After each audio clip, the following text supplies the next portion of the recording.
Saudara, kali ini kita belajar untuk mengubah hasil dari lembaran penelitian ke dalam angka, ya, ke dalam angka. Nah, ini secara khusus diperuntukkan bagi para pemula dalam mengolah data. Dalam penelitian pada zaman sekarang ini jauh lebih mudah. Kenapa? Karena kita tinggal mengedarkan Google Form kepada responden dan mereka mengisinya. Nanti mereka mengisi jawaban sesuai dengan apa yang mereka rasakan, apa yang mereka alami. Jadi kita memberikan pernyataan-pernyataan dan nanti akan mereka mengisi dengan sangat setuju, setuju, atau juga tidak setuju, atau sangat tidak setuju.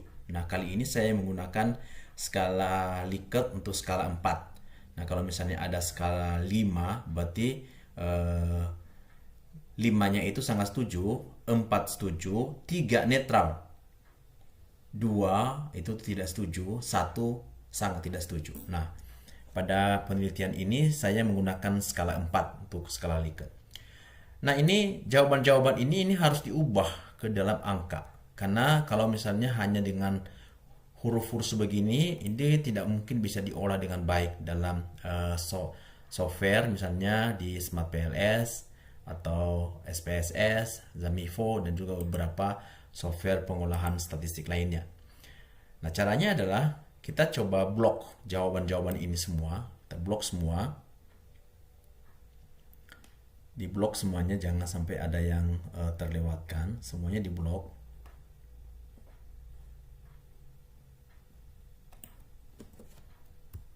Di blok sampai ke bawah semuanya.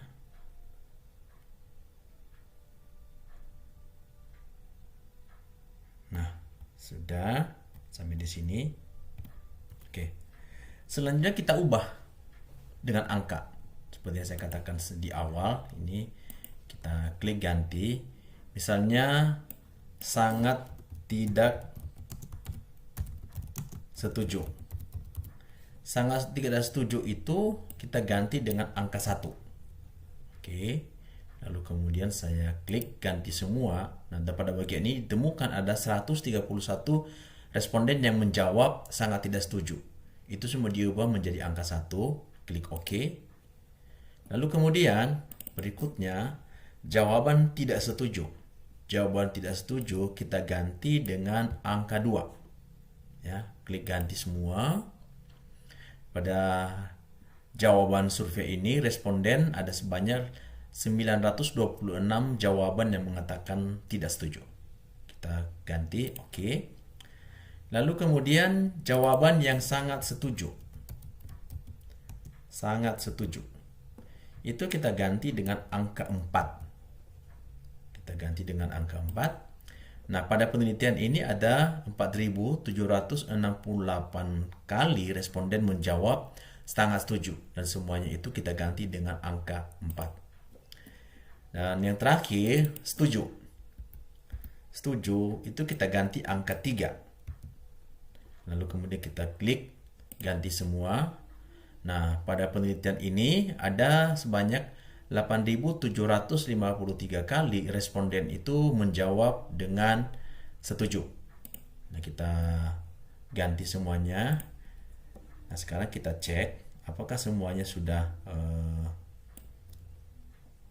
berubah dari huruf yang tadinya sekarang udah berubah dengan angka. Oke, sekarang nampaknya sudah berubah semuanya dengan angka. Itu lalu kemudian nama butirnya ini yang baris pertama ini juga harus diubah. Nah, pada penelitian ini ada 2 variabel bebas, ada 2 variabel moderasi, dan 1 variabel terikat. Variabel bebas itu adalah variabel yang mempengaruhi kepada variabel terikat. Sementara variabel moderasi itu berfungsi untuk mempengaruhi, yaitu pengaruhnya kuat atau melemahkan pengaruh dari variabel bebas terhadap variabel terikat. Sementara variabel terikat sendiri dikenal sebagai outputnya, hasil dari uji dari variabel bebas dan juga variabel moderasi. Nah, sekarang kita mengubah ini. Nah, dalam mengubah ini kita identifikasi kalau misalnya dia itu variabel bebas, kita identifikasi dengan x1 titik 1. Nah, ingat pada bagian ini tidak boleh ada spasi ya, tidak boleh ada spasi. Nah, demikian selanjutnya. Butir yang kedua juga kita harus ubah. Kalau ini x1 titik 1, maka berikutnya x1 titik 2. Nah, untuk memudahkannya, kita tinggal tarik aja ini. Tarik sampai di sini. Nah, ini 24 ya. Nanti di kotak ini nanti menjadi x1 titik 24. Coba kita lihat. Oke, betul ya. x1 titik 24. Nah, ini x2. Demikian juga x2. x2 kita mulai dengan titik 1. Nah, selanjutnya kita tarik kembali. Untuk memudahkan, kita tarik sampai di sini. Karena memang ini sampai di sini, sampai 12 ini butir ke-12 dari x2, variabel x2. Nanti di kotak 12 itu menjadi x2 titik 12. Sudah? Oke. Baru kemudian ini variabel moderasi. Nah, variabel moderasi kita kasih identitas Z1 karena ada 2, maka kita mulai dengan Z1 titik 1. Demikian. Lalu kemudian kita tarik, ini variabel moderasi pertama ada 8 butir pernyataan, kita sudah ubah.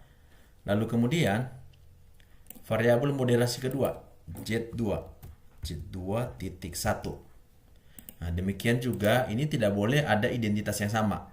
Kita tarik supaya nanti dia urut. Jadi ini memudahkan kita bekerja. Sampai di sini Z212. Nah, yang terakhir adalah variabel terikat, hasilnya atau outputnya. Ini Y.1. Nah, demikian juga Y.1 kita tarik sampai kepada akhir. Y. Nah, ini dia. Sampai yang terakhir Y.18. Kenapa tidak pakai Y1? Karena memang variabel ini hanya satu. Ya, makanya hanya Y.18. Sekali lagi, tidak boleh ada spasi seperti itu. Nah, data seperti ini kita bisa langsung save. Katakanlah save seperti ini, simpan sebagai saya taruh di folder latihan. Oke. Ini saya bisa menggunakan format XLSX.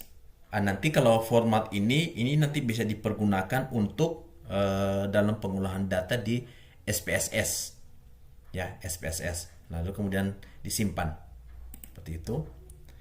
Tapi kalau kita mau mengolah data itu menggunakan Smart PLS, maka format penyimpanannya tidak sama. Jadi kita save as kembali atau simpan sebagai, tetap di latihan. Nah, ini simpan sebagai ini kita harus ubah. Harus dicari di dalam bentuk CSV. Nah, ini nih. CSV berbatas koma. Harus dalam format ini supaya bisa kemudian dikenali dengan baik. Lalu kemudian simpan. Oke, itu yang bisa saya sampaikan dulu dalam merubah identitas dari butir-butir dan juga hasil dari lembaran survei kita. Selanjutnya, untuk pertemuan berikutnya saya akan nanti sharingkan bagaimana kemudian memasukkan data-data ini, baik itu melalui Smart PLS atau SPSS atau Jamovi atau juga nanti melalui aplikasi statistik yang lainnya. Oke, terima kasih.